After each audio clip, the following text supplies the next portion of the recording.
Show everybody. Here, Alan. Look at the camera. Thank you,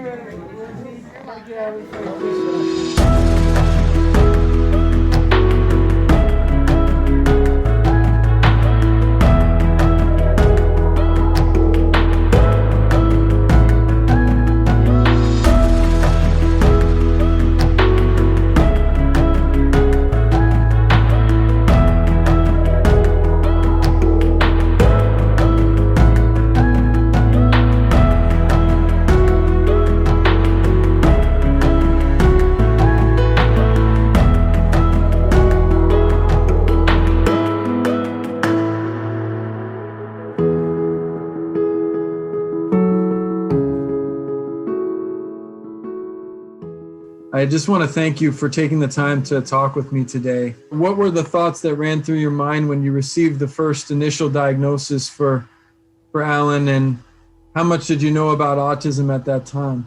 My first thoughts, disbelief, skepticism. Alan's behaviors seemed so different from our image of a child on the spectrum.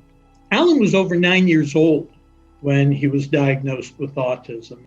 From the time that Alan was 12 months, he was followed by the top pediatric neurologist. From the time he was 6, he was in special ed classes. In all that time, no one had ever suggested the possibility that Alan might be on the spectrum. Unfortunately, Autism Speaks wasn't yet in existence in Canada. Today, when I look at the Autism Speaks website, first of all, there's an introductory package that is just so complete with information.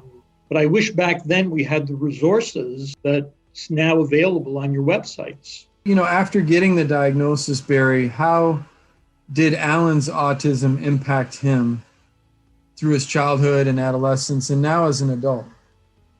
The most important impacts relate to his anxiety, which is always present. But during extreme episodes, they can escalate into irrational outbursts, which have been quite problematic as a result of that. And how do you feel that Autism Speaks in general and the Missing Project specifically have touched your lives and Alan's life? Incredibly, absolutely incredibly. We had tried for 30 years to find the genetic basis for Alan's condition. But until last year, no cause had ever been identified. Finally, we did get that answer that had eluded us for 33 years, diagnosed with Kleefstra syndrome, a genetic disorder currently considered extremely rare. Information is power. The more we know about a condition and its root cause, the better we can prepare for Alan's future. Getting that information was like having a heavy load taken off our backs. We finally had an answer that explained Alan's conditions. When you think about Alan and him reaching his potential, you know, what does that look like for you? What do you want to see from Alan now and making some changes and transitions in his life? If we're lucky, perhaps there will be safe pharmaceuticals or therapies developed in Alan's lifetime that will help compensate for some of the more debilitating symptoms.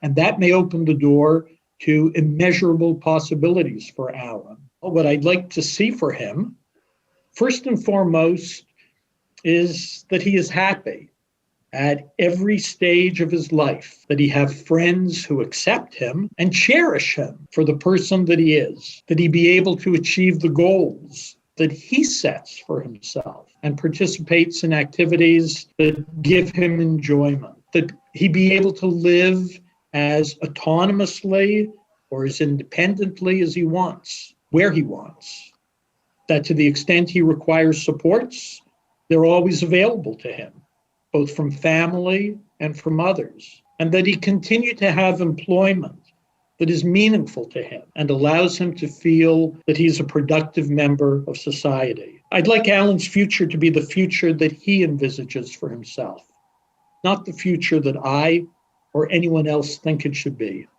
Alan, I know you've been super patient. I I really just appreciate you joining us today. I thought maybe I'd start off. I've heard you've been following COVID pretty closely. What's been going on? I don't know. I haven't been working. Oh, is that because of For COVID? 1 year. 1 year. Where were you working before COVID hit? Goodfoot. Goodfoot. Oh, okay. What was your job there? What were your I responsibilities? deliver packages. How many packages did you usually deliver in a day? 5 or 10. 5 or 10. Oh, wow. Yeah. That's great. I hear you also like doing volunteer work. Yeah. What kind of volunteer work have you been? I volunteered at a Lakota my synagogue for almost 20 years. Well, why do you enjoy volunteering? Because it's great to help others and give back to the community. Oh, that's great. Alan, I really, really appreciate you talking to me today.